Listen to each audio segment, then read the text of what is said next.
पिछले पार्ट में हमने देखा था कि हुएंग ने मास्टर डैन को एक पॉइजनस पिल दे दिया था। अब आगे हुएंग की आंखों के सामने एक हॉस्पिटल रूम मतलब मॉडर्न वर्ल्ड की लाइट फ्लिकर करती है।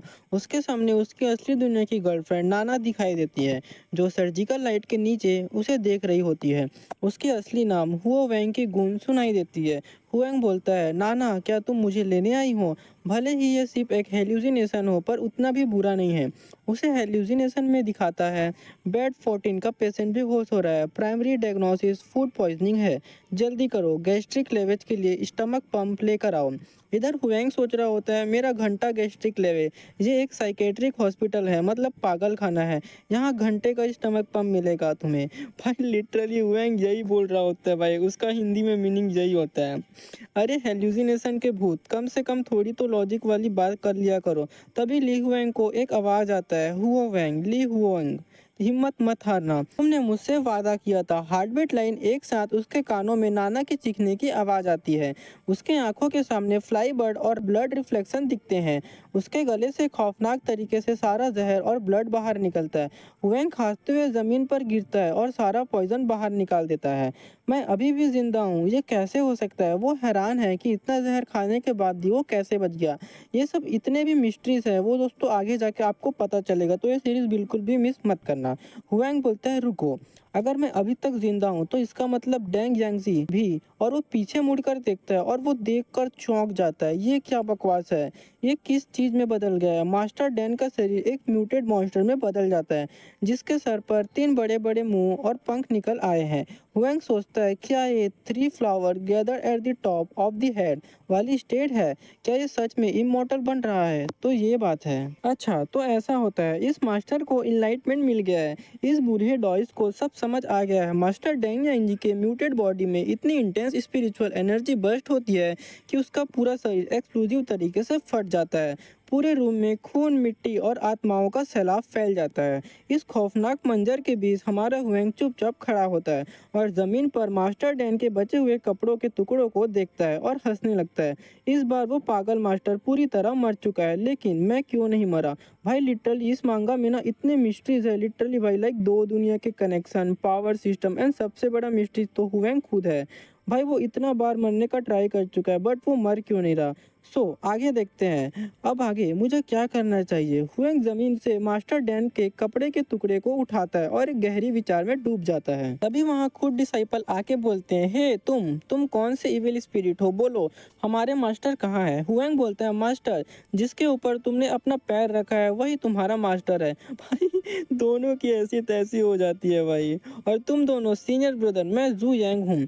वो लोग बोलते हैं, तुम क्या बकवास कर रहे हो? हमारे मास्टर। हुएंग बोलता है, देखो वो सच में मर चुका है। उस मास्टर डैन ने अपनी पूरी जिंदगी में अनगिनत लोगों को मारा था। वो बहुत पहले ही मरना डिजर्व करता था, लेकिन मैंने उसे इस वजह से नहीं मारा, ये सिर्फ मेरा पर्सनल ग्रज था। और वो लोग वहां से जाने लगते हैं। तभी हुएंग बोलता है, अरे मेरी बात तो पूरी होने दो, उसके बाद जाना। और हुएंग अपने हाथ में बैल लेकर उसे बजाते हुए बोलता है, देखो सभी, वो मास्टर डैन मर गया है। अब तुम सभी अपने घर वापस जा सकते हो। इधर बाकी डिसाइबल देख के सोचते हैं, वो खून से सनी, वो खाल, वो सच में मास्टर डैन ही है, कोई शक नहीं, वही है। जल्दी करो, जल्दी से आगे बढ़ो, हम आखिरकार अपने घर जा सकते हैं। हुएंग बोलता है, सभी लोग जल्दी से बाहर आओ, डैन यांजी मर चुका है, तुम सब घर जाकर नया साल मना सकते हो। इधर सब लोग खुशी में चिल्ला रहे होते हैं, वो पागल मास्टर मर गया है। एक डिसाइपल हुएंग से पूछता है, सीनियर ब्रदर आप लोग कहाँ से हैं? चलो हम सब एक साथ ग्रुप बनाकर सफर करते हैं। तभी बाइली बोलती है, आखिरकार हम घर जा सकते हैं। सीनियर ब्रदर ली सारे डिसाइपल खुशी से किंग फेंग टेम्पल छोड़कर निकल जाते हैं। हुएंग थका हारा जमीन पर घुटनों के बल बैठ जाता है। तभी किसी चीज की आवाज आती है। हुएंग बोलता है, ये कैसी आवाज है? हुएंग और बाकी डिसाइपल बाहर से आती तलवारों और लड़ाई की आवाज सुनकर पास के दरवाजे पर दौड़ते हैं। बाकी डिसाइपल चिल्लाते हैं, सीनियर ब्रदर जू यांग जल्दी आओ। और वहाँ दो लोग स्वॉर्ड लिए हुएंग के तरफ आते हैं और बोलते हैं, चलो मास्टर डैन के इन दो साथी को मार डालते हैं, उसके बाद हम सब मिलकर हेवनली स्क्रिप्चर आपस में बांट लेंगे। मास्टर डैन के senior disciple glowing sword doubt से लड़ाई कर रहे होते हैं ताकि इमोर्टलिटी का फेक स्क्रिप्चर छीन सके। जू यांग, अगर मरना नहीं चाहते तो दफा हो जाओ, मास्टर ने तुम्हें एल्केमी का रास्ता सिखाया था। इस सिचुएशन में क्या तुम्हें लगता है कि तुम हम दोनों स्वॉर्ड कल्टीवेटर को संभाल पाओगे? हुएंग सोच रहा होता है, अफसोस तो ये सब इस हेवनली स्क्रिप्चर के लिए चल रहा है। हुएंग बोलता है सच तो ये है कि ये कोई इमॉर्टल बनने वाला हेवनली स्क्रिप्चर नहीं है, ये तो बस एक आम एंशिएंट स्क्रिप्चर है। तीनों सीनियर ब्रदर हम सभी के साथ बाहर क्यों नहीं चलते? तभी उनमें से एक डिसाइबल बोलता है जूनियर ब्रदर जुयांग, जब तुम्हें इस हेवनली स्क्रिप्चर में कोई इंटरेस्ट नहीं है तो यहाँ से चले जाओ। उनकी आंखें लाल हो जाती है और वो ग्रीड में पूरी तरह ब्लाइंड हो चुके होते हैं। हुएंग बोलता है ठीक है तो हम चलते हैं, तुम तीनों सीनियर ब्रदर आपस में कंटिन्यू करो, वापस मिलेंगे। जो भी घर जाना चाहता है वो मेरे पीछे आ जाओ, अंदर देखने की फिजूल की क्यूरियोसिटी मत दिखाना। सीनियर ब्रदर की तलवारें किसी पर रहम नहीं करती। और फाइनली भाई इतने चैप्टर्स बाद हमें केव के बाहर का सीन दिखाया गया। ओह भाई सो रिलैक्स। सारे डिसाइपल खुशी से पागल हो जाते हैं। हम बाहर आ गए, घर जा रहे हैं, मैं घर जा रहा हूँ चिल्लाने लगते हैं। सूरज पहले ही निकल आया। क्या मैंने पूरी रात उस पागल बुढ़े के साथ एल्केमी रूम में बिताया है? बायली आके बोलती है सीनियर बदल ली, चलो हम भी चलते हैं। हुएंग बोलता है एक मिनट रुको, और हुएंग वो लेटर बायली के हाथ में पकड़ा देता है। ये उन लोगों की आखिरी शब्द और एड्रेस है जो यहाँ मारे गए थे। बाहर जाने के बाद गार्ड ढूंढ कर इन आखिरी पैगामों को उनके परिवार तक पहुँचा देना। बायली पूछती है सीनियर बदल ली क्या आप घर नहीं जा रहे हो? हुएंग पेन में बोलता है घर, लेकिन मेरा अब कोई घर नहीं रहा, मैं और कहाँ जा सकता हूँ। सारे डिसाइपल खुशी खुशी अपने घरों की तरफ दौड़ पड़ते हैं, लेकिन अपना हुएंग अकेले अंदर चला जाता है और लेटे हुए सोचता है देखा जाए तो आज महीने का पहला दिन है और मैंने इस महीने वो गंदा ब्लैक ताइसुई नहीं खाया। हेल्यूसिनेशन को रोकने वाला असर शायद अब खत्म होने वाला है। भले ही वो सब झूठ हो पर मुझे चलेगा, बस मुझे एक बार नाना को देखने दो, बस एक बार काफ़ी होगा। और इधर हुएंग की आंखें धुंधली हो जाती है और वो हेल्यूसिनेशन की गहराई में डूबने लगता है। तभी बायली रोते हुए बोलती है सीनियर बदल ली, ली हुएंग सीनियर बदल ली, हम दोनों एक साथ चलते हैं। हुएंग बोलता है ज़रूरत नहीं है, मैं यहीं सही हूँ, मुझे यहीं रहने की आदत हो गई है। बाकी डिसाइपल बोलते हैं अच्छा, जब सीनियर ब्रदर ली यहीं रहना चाहते हैं तो हम क्यों ना निकल जाएं। बायली चिल्लाकर बोलती है चुप रहो तुम लोग। सारे डिसाइबल खामोश होकर उसे देखने लगते हैं। बायली बोलती है सीनियर ब्रदर अगर आप अपने घर नहीं जा सकते तो आप मेरे घर चल सकते हैं। मेरा घर बहुत बड़ा है और ईस्ट विंग भी एकदम खाली है। सीनियर ब्रदर आप अकेले नहीं हैं, आपके पास अभी भी मैं हूँ। इधर हेल्यूसिनेशन में नाना बोल रही होती है हुएंग मैं तुम्हारे साथ हूँ, और रियल वर्ल्ड में उसके मॉम एंड नाना बोल रहे होते हैं ली हुएंग तुम ऐसे हार नहीं मान सकते।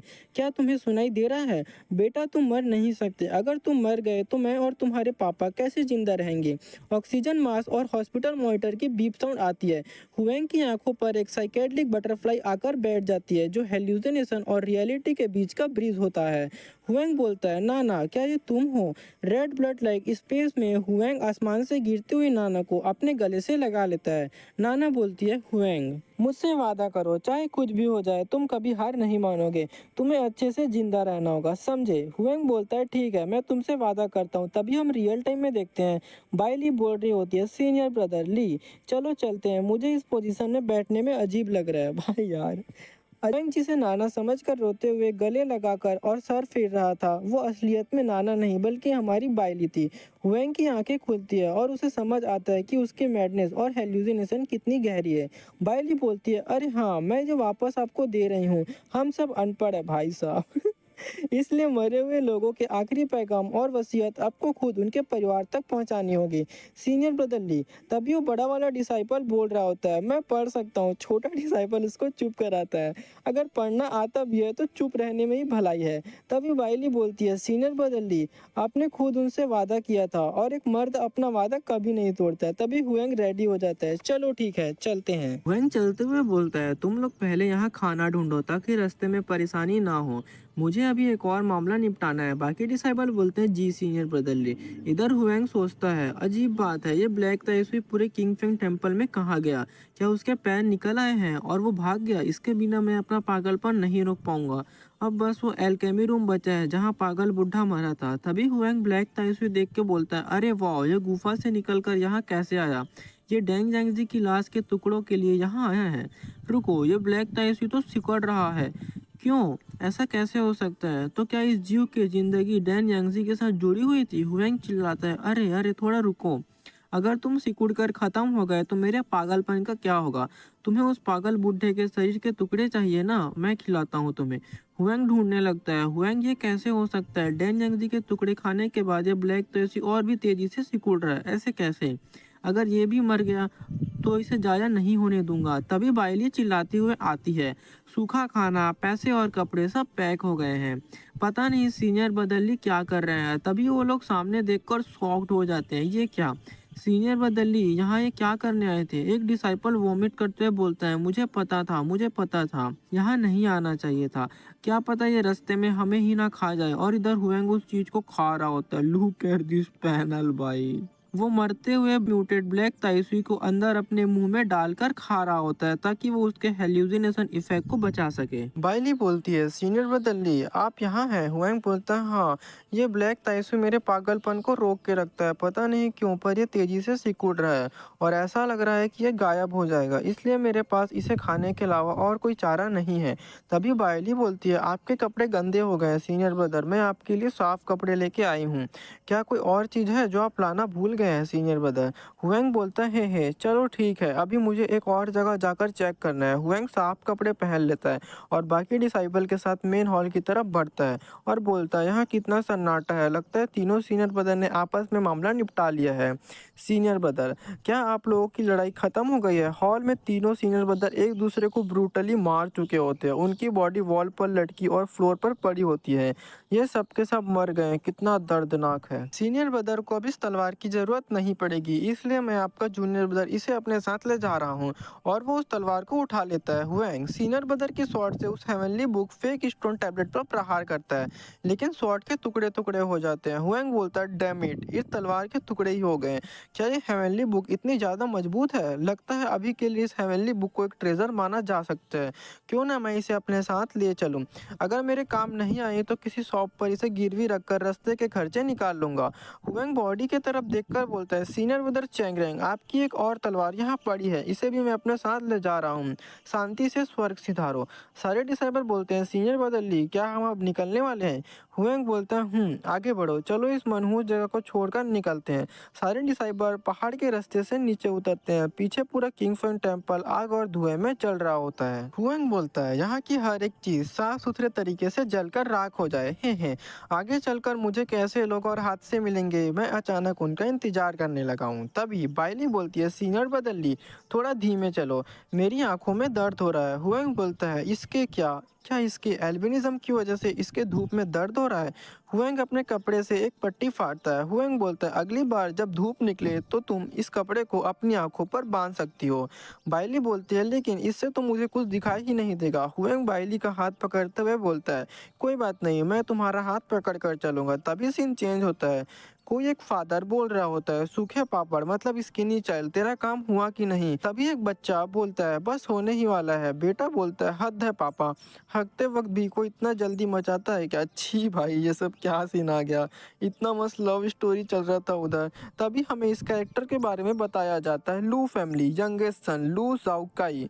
तभी एक आवाज आती है, लू जियाओ। बोलता है, कौन है वहाँ? कुछ नहीं था, ऐसा लगता है मैंने गलत सुन लिया। तभी उसके पीछे लाल कपड़े वाली भूत स्पिरिट आती है और हंसने लगती है।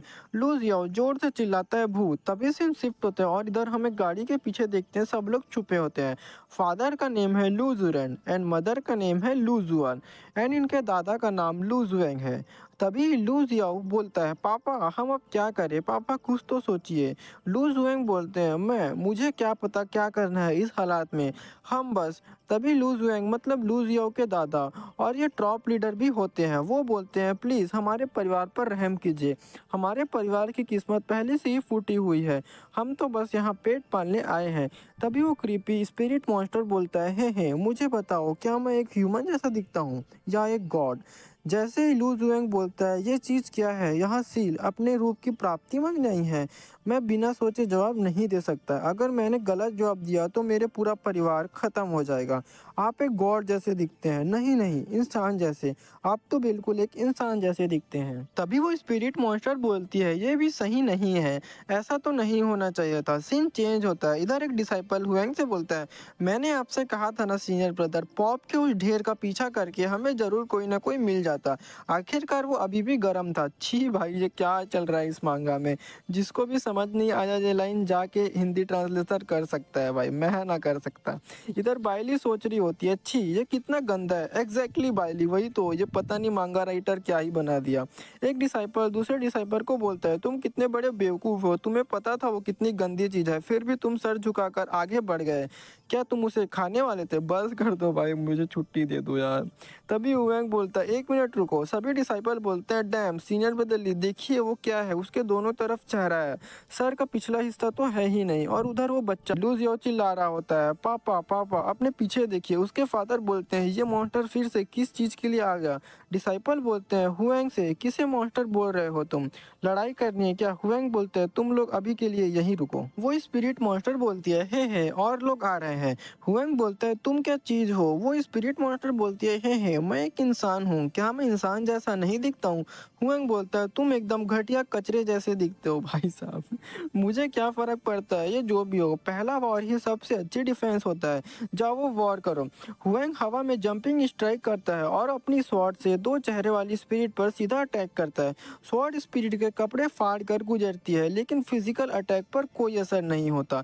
अगर फिजिकल अटैक काम नहीं कर रहे हैं तब इसे ट्राई करते हैं। हुएंग मास्टर डैन की कॉपर बेल निकालता है, बेल से पावरफुल सोनिक मैजिकल वेव्स निकलने लगती है। ये कॉपर बेल सच में काम कर रही है। बेल की साउंड वेव सुनकर वो भूत स्पिरिट चीखते हुए स्मोक में बदलकर भाग जाती है। वो बूढ़े दद्दू लू जुएंग कहता है, मास्टर हमारी जान बचाने के लिए आपका बहुत बहुत शुक्रिया। हमारे गरीब परिवार के पास कोई कीमती चीज तो नहीं है, लेकिन हाँ, ये तंबाकू का पाइप सिगरेट दिमाग साफ करता, इसे हमारे शुक्रिया के रूप में स्वीकार कीजिए। हुएंग बोलता है, शुक्रिया बाबा, पर मैं स्मोकिंग नहीं करता। क्या आपको पता है कि अभी हमारा सामना किस चीज से हुआ था? लू जुएंग बोलता है, यंग डॉइस्ट, आपको नहीं पता, वो चीज जो ब्लेसिंग मांग रही थी उसे आपने ही तो भगाया। बाबा, क्या आपके पास इस इलाके का कोई मैप या नक्शा है? हम यहाँ के रहने वाले नहीं हैं और जंगल में रास्ता भटक गए हैं। लू जुएंग बोलता है, मेरे पास नक्शा तो नहीं है, लेकिन हमारा परिवार इस इलाके में अक्सर सफ़र करता रहता है, इसलिए मुझे यहाँ के सारे रास्ते पता है।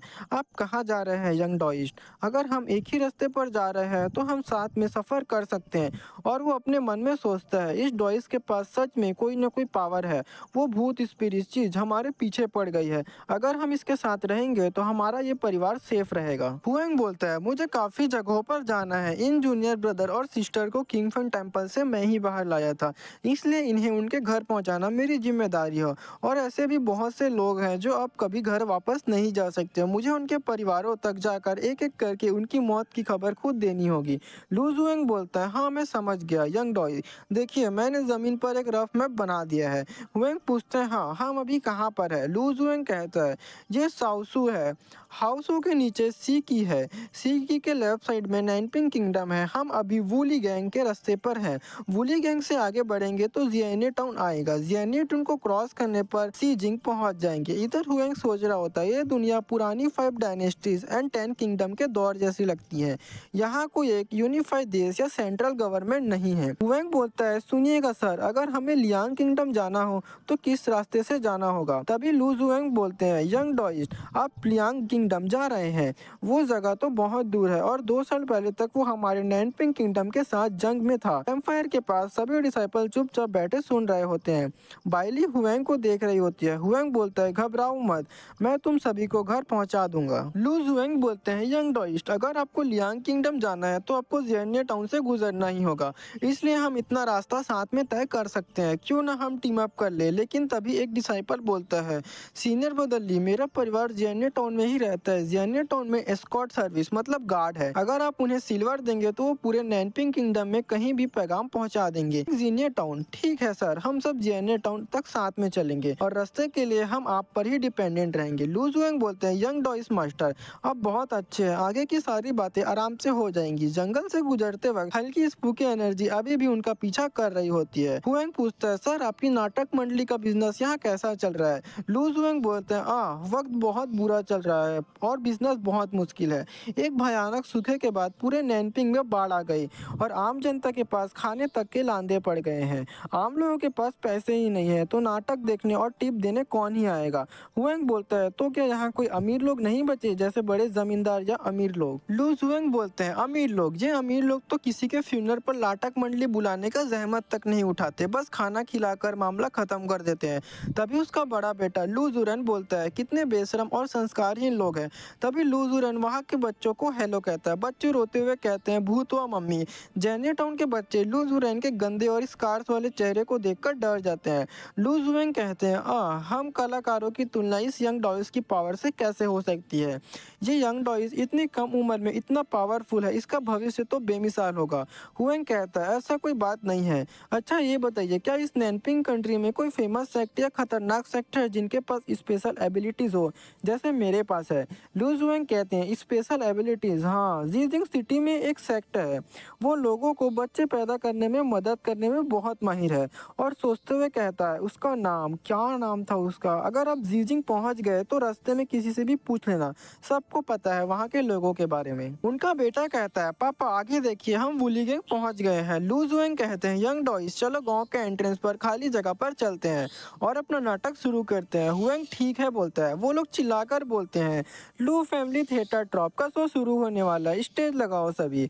हुएंग लेटे हुए सोच रहा होता है जीजिंग पता नहीं जीजिंग के सेक कैसे होंगे। देखा जाए तो बच्चे देने वाला सेक सुनने में कुछ खास रिलायबल नहीं लगता, पर जब वो इतने बड़े शहर में है तो शायद कोई इविल सेक किंग फिंग टेम्पल जैसा तो नहीं होगा। तभी वहाँ हमारी प्यारी बाइली आ जाती है। हुएंग बोलता है सीनियर सिस्टर बाइली अपने पट्टी फिर से क्यों उतार दी? बाइली बोलती है अभी अंधेरा नहीं हुआ है। सीनियर बदल ली इस ब्रॉन्ज मिरर को देखिए, नाटक के कलाकार इसका इस्तेमाल मेकअप करने के लिए करते हैं। इसमें आपकी परछाई एकदम साफ दिखती है, सच में इसमें सब बहुत साफ दिखता है। हुएंग शौक से बोलता है एक मिनट रुको सीनियर सिस्टर बाई, क्या मैं किंगफिन टेम्पल में भी ऐसा ही दिखता था? बाइली बोलती है सीनियर ब्रदर आप हमेशा से ऐसे ही दिखते हैं। क्या हुआ सीनियर ब्रदर, क्या शीशे में आपके रूप में कोई गड़बड़ी है? हुएंग बोलता है नहीं कुछ नहीं। हुएंग सोच रहा होता है क्या मैं इस दुनिया में ऐसा दिखता हूँ?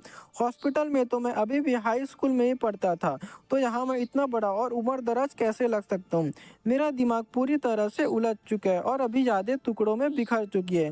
मेरी ज़िंदगी सच में एक मजाक बनकर रह गई है। और इसी के साथ आज का ये वाला पार्ट ख़त्म करते हैं। तो दोस्तों मिलते हैं नेक्स्ट पार्ट में, तब तक के लिए bye bye, take care and Radhe Radhe. जैसे कि हमने पिछले पार्ट में देखा था कि सारे लोग उस केव से निकलकर वुलीगेंग जा रहे होते हैं और वो लोग पहुंच जाते हैं। अब आगे सभी ट्रॉप मेंबर गॉड्स वाला कॉस्ट्यूम पहनकर एक्टिंग करना शुरू करते हैं। लूजियो एक्टिंग करते हुए बोलती है उफ मेरे जालिम चाचा ने मुझे घर से बाहर निकाल दिया। अब सिंगिंग परफॉर्मेंस करते हैं।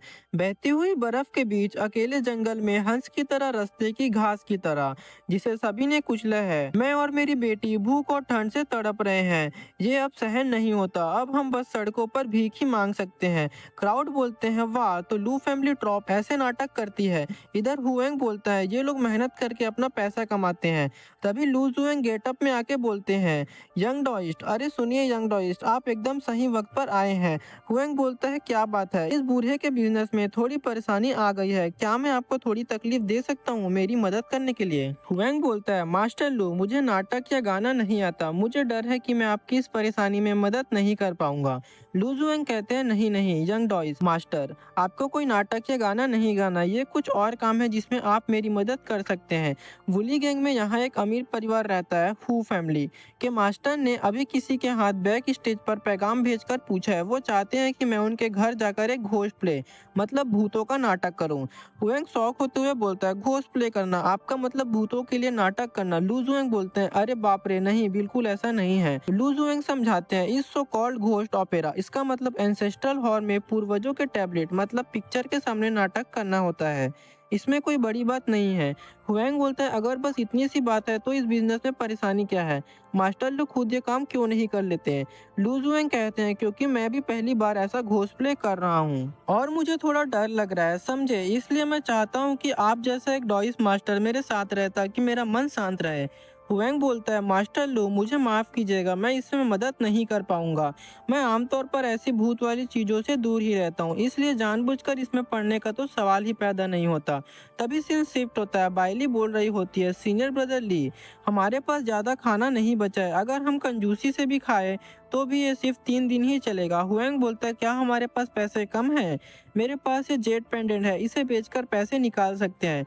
तभी बाइली कहती है सीनियर बदल ली, इस गांव में कोई गिरवी की दुकान नहीं है, इसलिए अगर हम इसे बेचना भी चाहे तो गांव वालों के पास इतने पैसे ही नहीं होंगे कि इसे खरीद पाए। ये बात है। लू जुएंग भागते हुए आते हैं और बोलते हैं यंग डॉइस सुनिए, प्लीज एक बार फिर सोच लीजिए। मास्टर हु बहुत दिलदारी बंदे हैं। हुएंग पूछता है सामने वाले इस काम के कितने पैसे दे रहा है। लू जुएंग खुश होकर बताते हैं 100%, 10 टाइल ऑफ सिल्वर, मतलब 10 चांदी के सिक्के। मास्टर हु ने पूरे 10 टाइल्स चांदी देने का वादा किया है। अगर यंग डॉइस मास्टर आप इसे एक्सेप्ट कर ले तो हम दोनों को 50-50 मतलब 5-5 टाइल्स ऑफ सिल्वर मिलेंगे। कॉपर कॉइन में बदले तो ये पूरे 5000 कॉपर कॉइन होंगे। यंग डॉइस मास्टर, इधर हुएंग सोचता है 5000 कॉपर कॉइन, इससे आखिर कितना अनाज खरीदा जा सकता है। लू जुएंग बोलते हैं 60%, कैसा रहेगा अगर आप 60% ले ले और मुझे 40% दे दे। यंग डॉइस, मैं आपके आगे हाथ जोड़ता हूँ, आजकल इतना पैसा कमाना आसान नहीं है। हुएंग पूछता है मास्टर लू, क्या इस गांव में कोई ब्लैक स्मिथ की दुकान है? लू जुएंग बोलते हैं क्या ब्लैक स्मिथ की दुकान? हुएंग मान जाता है काम करने के लिए, लेकिन पहले मुझे एक ब्लैक स्मिथ की दुकान ढूंढकर इस बैल को ठीक करवाना होगा। तभी सीन चेंज होता है। ब्लैक स्मिथ बोलता है अरे ना ये ठोकने से सीधी हो रही है ना पिघल रही है, तो मैं इस हैंड बैल को ठीक कैसे करूं? ये किस अजीब परेशानी में फंस गया हूँ। हुएंग पूछता है तो कोई और तरीका है? ब्लैक स्मिथ बोलता है आजकल एक से बढ़कर एक अजीब काम आ रहे हैं, यहाँ आओ मेरा हाथ बटाओ, और दोनों मिलकर काम करने लगते हैं। ब्लैक स्मिथ बोलता है लड़के अपनी पूरी ताकत लगा रहा है कि नहीं? हुएंग बोलता है मैं पहले से ही अपनी पूरी ताकत लगा रहा हूँ। लू जुएंग बोलते हैं यंग डॉइस ये तो। तभी ब्लैक स्मिथ बोलता है अरे तेरी अजीब बात है, ये किस मिट्टी का बना है जो इतना कड़क है? तभी लू जुएंग बोलते हैं यंग डॉइस मुझे याद है पिछली बार जब आपने इस मैजिकल बेल को निकाला था, ये पहले से ही टेढ़ी थी पर फिर भी यह काम कर रही थी। क्यों ना हम पहले एंसेस्ट्रल हॉल चले, मास्टर हु वहीं इंतजार कर रहे होंगे। हुएंग सोचता है मैं तो एक बार इसे ट्राई करके देखना चाहता हूँ। तभी हुएंग एक रेड पिल अपने मुंह में डालता है और उसकी आंखों में पावरफुल रेड पर्पल ऑरा फट पड़ता है।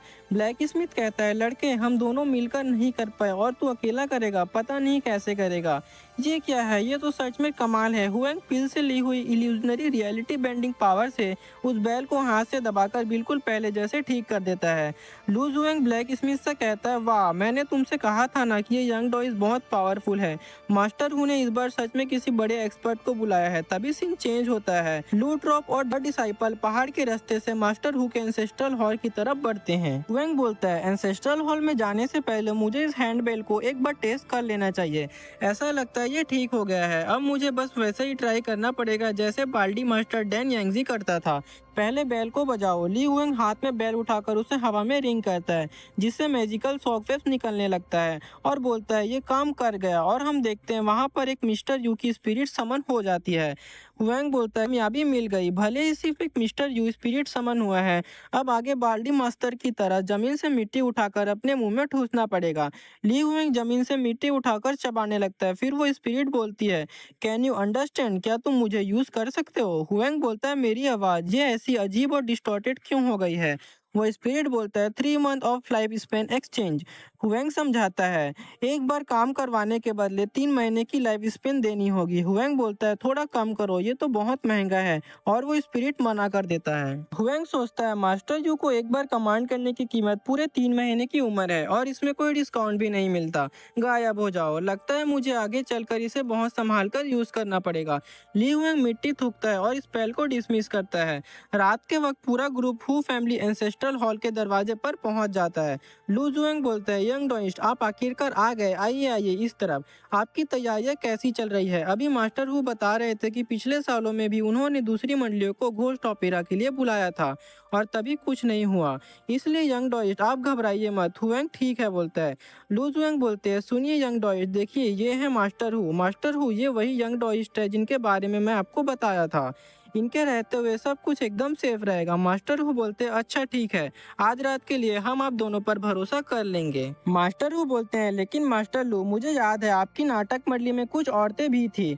लू जुएंग बोलते हैं घबराइए मत मास्टर हु, सारी औरतें बाहर ही तैयारी कर रही हैं और आप किसी नियम को नहीं तोड़ेंगी। मास्टर हु बोलते हैं अगर ऐसी बात है तो मास्टर लू जैसे ही हमारे पूर्वज नाटक देखने बाहर आएंगे, हम डिसेंडेंट जिन्होंने इन्हें बुलाया है उन्हें यहाँ से जाना होगा। कृपया हमारे एंसेस्ट्रल हॉल का ख्याल रखना।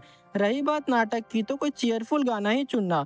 पूर्वजों ने हमारे सपने में आकर कहा था कि अंडरवर्ल्ड में बहुत सन्नाटा है और वो कुछ त्योहार जैसा देखना चाहते हैं। लू जुएंग कहते हैं ठीक है मास्टर। मास्टर हु कहते हैं और हाँ, एक बार नाटक शुरू हो गया तो किसी जिंदा इंसान को कलाकारों से बात करने की इजाजत नहीं है, ताकि पूर्वजों को सुनते वक्त कोई खलल ना पड़े। लू जुएंग बोलते हैं हे घबराइए मत मास्टर हु, एक भी नियम नहीं टूटेगा। हुएंग सोचता है चाहे कुछ भी हो जाए, ऐसा नहीं लगता कि कुछ गलत होगा। आशा करता हूँ सब कुछ शांति से निपट जाए। ओल्ड मैन लू जुएंग अपना इंस्ट्रूमेंट बजाना शुरू करते हैं। लू जुरेन और लू जियाओ स्टेज पर कॉस्ट्यूम पहनकर violin theatrical fight start performance करते हैं और अपना परफॉर्मेंस करते हैं, गाना गाते हैं। इधर हुएंग सोचता है स्टेज पर तो बहुत शोर और रौनक है, लेकिन ऑडियंस एकदम मुर्दा शांत है। ज्यादा मत सोचिए, जगह थोड़ी भूत जैसी तो है, लेकिन इस नाटक को सुनना सच में थोड़ा मजेदार है। पर चाहे संगीत कितना भी अच्छा हो, पूरी रात जगने से नींद तो आएगी ही। हुएंग को विजन ब्लर होता है। ऐसा लग रहा है जब से मैं यहाँ आया हूँ मुझे बहुत तेजी से नींद आ रही है। ये ठीक नहीं है, जब मैंने पैसे लिए हैं तो काम के दौरान मैं सो नहीं सकता। तभी हुएंग बोलता है कुछ गड़बड़ है, ये गाना अचानक से क्यों रुक गया। हुएंग सोचता है मास्टर लू आप अचानक क्यों रुक गए। ली हुएंग दौड़कर एंसेस्ट्रल हॉल के स्टेज पर आता है और वही पुरानी रेड स्पिरिट मॉन्स्टर आ जाती है और बोलती है बहुत अच्छा नाटक था। स्टेज से ठीक ऊपर हवा में फ्लोटिंग वो दो चेहरे वाली भुताहा स्पिरिट लटकी हुई थी और पूरा लूट रॉब उसके सामने सुन पैरालाइज खड़ा था। वो स्पिरिट बोलती है ये तुम्हारा रिवॉर्ड है। हुएंग सोचता है ये स्पिरिट चित फिर से आ गई। स्पिरिट हंसते हुए आसमान से हजारों स्पिरिट कॉपर कॉइन लूट रॉब के ऊपर बरसाने लगते हैं।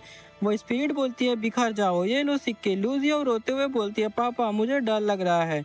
ओल्ड मैन लू जुएंग अपने बेटे के मुंह पर हाथ रखकर उसे शांत रखने की कोशिश करता है ताकि नियम ना टूटे। आसमान से हजारों भूत स्पिरिट कॉपर कॉइन उनके ऊपर बरसा रहे हैं। वो बोले जा रहे होते हैं ये लो तुम्हारा रिवॉर्ड। दो चेहरे वाली भूत स्पिरिट लूट रॉब के एकदम पास आकर अपने डरावने मुंह से हंसने लगती है। वो हवा में उड़ते हुए और ज्यादा बहुत सिक्के उन पर फेंकती है। भूत स्पिरिट फ्लोट करते हुए पूरे एंसेस्ट्रल हॉल में रेड एनर्जी फैलाने लगती है। वो बोलती है जारी रखो नाटक, वापस शुरू करो। हुएंग बोलता है मास्टर लू क्या आज रात का नाटक एक बार शुरू होने के बाद रुक नहीं सकता। लू जुएंग बोलते हैं यस यंग मास्टर। ली हुएंग आगे कदम बढ़ाता है और अपनी स्वॉर्ड निकालने लगता है। हुएंग ऑरा में बोलता है तुम लोग अभी भी वहाँ क्यों खड़े हो, रुको मत, गाना गाते रहो। हमारे इस भूत ने तो पहले ही हमें इतना बड़ा रिवॉर्ड दे दिया है। लू जुएंग बोलते हैं ठीक है यंग डॉयल, हम अभी के अभी गाना शुरू करते हैं। पूरब से गोल चमकदार चांद जल्दी निकल आया है। हॉल में बैठी अपनी प्यारी बूढ़ी माँ की याद आ रही है। भाई ये सब सॉन्ग लिरिक्स है, लोल भाई छोड़ो। हुएंग ऑब्जर्व करता है ये चीज यहाँ आई तो है पर अटैक भी नहीं कर रही, आखिरकार ये चाहती क्या है। और ये तो म्यूजिक के रिथम पर तालियां भी बजा रही है, ये सच में यहाँ सिर्फ नाटक देखने तो नहीं आई है। हुएंग सोचता है यहाँ फॉग क्यों बढ़ रही है। लूजियाओ रोते हुए गाती है एक सीप एक भीड़ जो टाइगर के सामने है। भूत स्पिरिट लूजियाओ के बिल्कुल पीछे आकर खड़ी हो जाती है और उसकी लाइफ एनर्जी की तरफ बढ़ती है। भूत स्पिरिट लूजियाओ के सर से उसकी लाइफ एनर्जी मीन्स यांग एनर्जी को छीन लेती है और उस कैंडल को अपने दांतों से चबाकर खा जाती है। लूजियाओ की आंखों से खौफ के आंसू निकल रहे हैं और वो पैरालाइज हो चुकी है। भूत स्पिरिट के अंदर अनगिनत चिकती हुई इंसानी आंखें और चेहरे दिखते हैं। इधर ली हुएंग एक ही झटके में अपनी स्वॉर्ड से वॉर करता है और भूत के हाथ से बची हुई लाइफ एसेंस को छीन लेता है और बोलता है अगर तुम्हारी इंसानों जैसी ये गंदी आदत ना होती तो मेरा अंदाजा है कि तुम जो खाते हो वो कैंडल तो नहीं है, बल्कि वो लोगों के दिल में पैदा होने वाले डर है। सही कहा ना। हुएंग भूत को टीज करते हुए बोलता है गुस्सा आ रहा है, इसका मतलब मैंने बिल्कुल सही गैस किया। मास्टर लू रुको मत, अगर तेज हवा से आंखें बंद होने का डर है तो आंखें पर पट्टी बांध लो और गाना गाते रहो। ओल्ड मैन लू जुएंग और उनका एंडरसन घबराए हुए छोटे बेटे लू जियाओ को प्रोटेक्ट करके पीछे छुपाते हैं और इधर सॉन्ग चल रहा है। दूसरा पहर खत्म होता है, तारे अपनी जगह बदलते हैं। मैं बेचैन बैठा हूँ, मेरी नींद उड़ चुकी है। मैंने गू कंट्री के आम लोगों का भरोसा नहीं तोड़ा है। ये शाही आदेश मुझे किस वजह से बुलाता है। भूत स्पिरिट बोलती है मुझे बताओ। वो अटैक करते हुए बोलती है क्या मैं एक इंसान जैसा दिखता हूँ या एक भगवान जैसा। अरे बस कर दे भाई।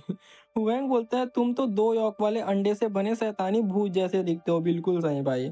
ली हुएंग हवा में जंपिंग स्ट्राइक करता है और स्पिरिट पर पावरफुल स्लैश मारता है। स्लैश स्पिरिट के बॉडी के आर पार निकल जाता है लेकिन उस पर कोई असर नहीं होता। वो बोलती है हील और वो लिटरली हील हो जाती है भाई। इधर सॉन्ग चल रहा होता है, बस ढोलक की आवाज सुनो। 3 बजे ग्लोइंग चांद एंसेस्ट्रल हॉल के स्पिरिट पर चमकता है। लूट रॉब जान की बाजी लगाकर ऑपेरा कंटिन्यू रखते हैं। स्पिरिट ली हुएंग पर तेज रेड ग्लोइंग क्लाव अटैक करता है। इधर ओल्ड मैन लू जुएंग के पास ली हुएंग की शॉट आके जमीन पर गिरती है। ली हुएंग हवा में फ्लिप करके आगे बढ़ता है। वो अपने पास रखी हुई वो भारी स्टोन टैबलेट मतलब हेवनली टॉम निकालता है और उसे जोर से पकड़ लेता है। ली हुएंग पूरी ताकत से स्टोन टैबलेट को स्पिरिट के चेहरे पर दे मारता है। स्टोन टैबलेट पर मौजूद पर्पल एनर्जी स्पिरिट की रेड एनर्जी को फाड़ने लगती है और वो स्पिरिट दर्द में चीखती है। हुएंग सोचता है कभी सोचा नहीं था ये भूत स्पिरिट चीज इस सच में हेवनली टॉम से डरती है और हंसते हुए बोलता है अब अगली पारी। Look at this cool panel भाई स्ट्रांग तो हो रहा है धीरे धीरे अपना बंदा।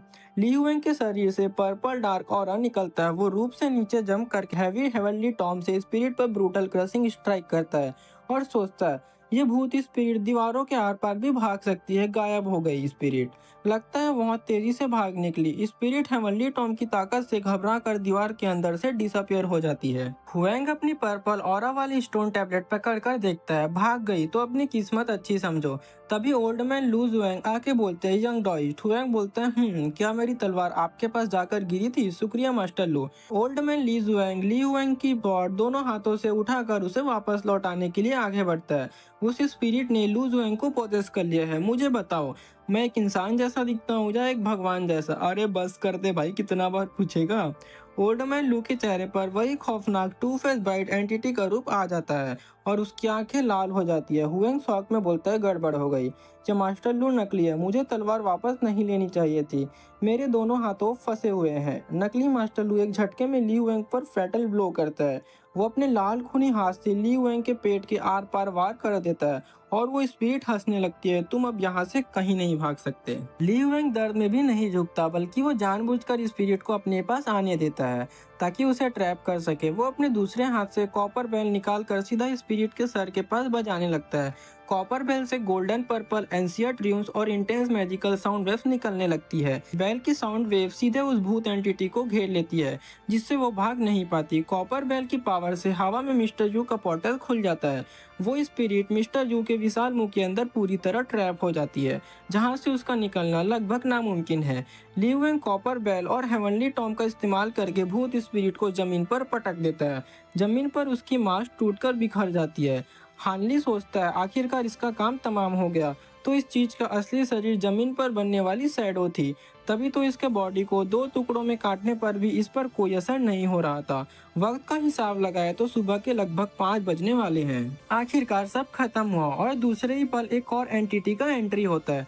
वो हंसते हुए बोलता है हे खुशी का भगवान मतलब गॉड ऑफ जॉय गाता है। गॉड ऑफ जॉय मुस्कुराता है। सुंदर कपड़े पहने हुए जेंटल एंड वार्म लग रहा है। भाई ये सब वही बोल रहा है ठीक है मैं नहीं बोल रहा हूँ।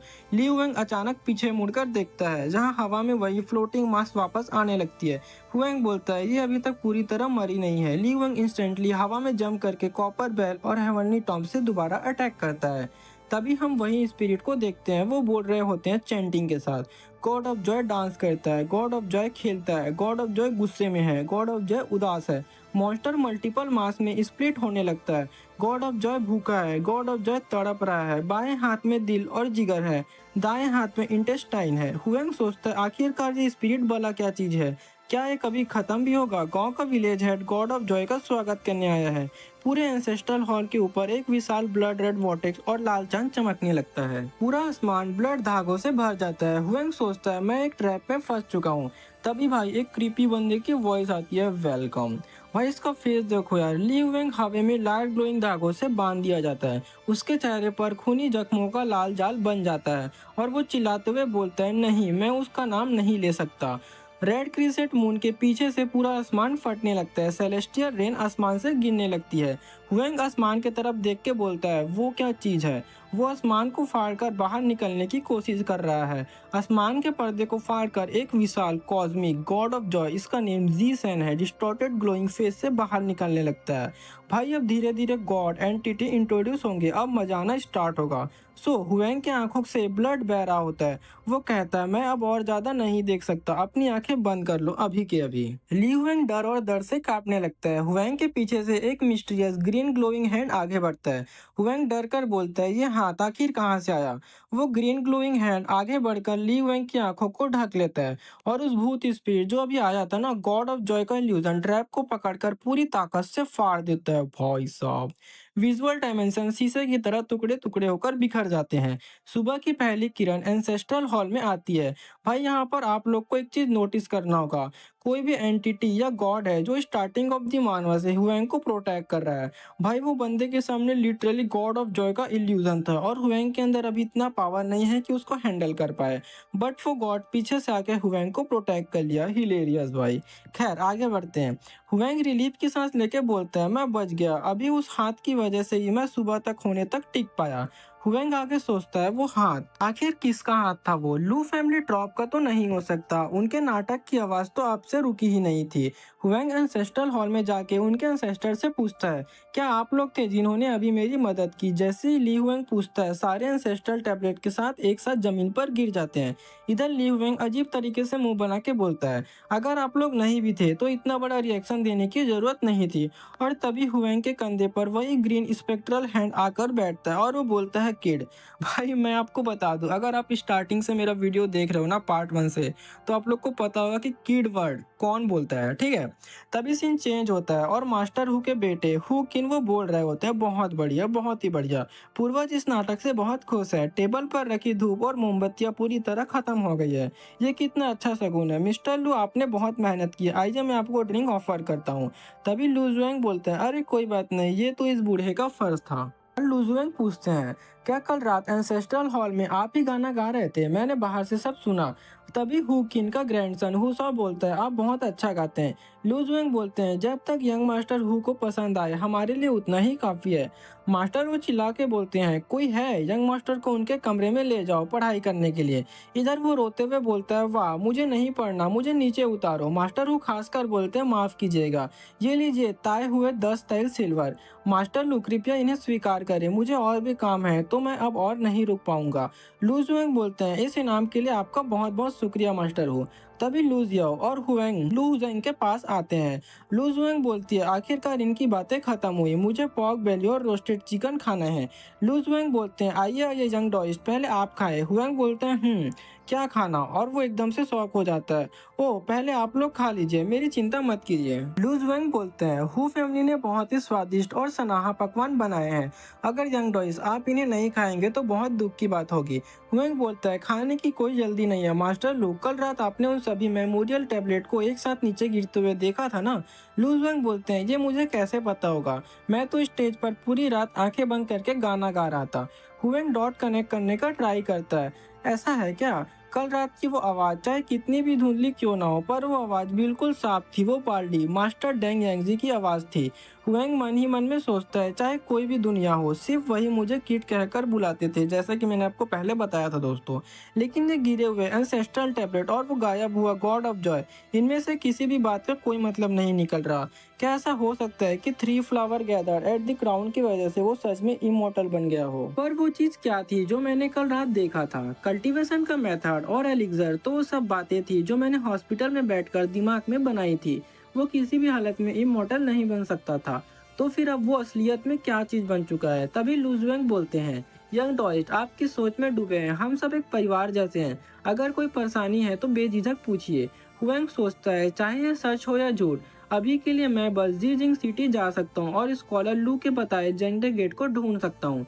अगर डैन यांगजी सच में इमोर्टल बन गया है तो शायद उसे वहाँ कुछ न कुछ पता होगा। फिर हुएंग वहाँ से जाते हुए बोलता है, मैं ठीक हूँ, बस मुझे ज्यादा भूख नहीं है, तुम लोग पहले खा लो।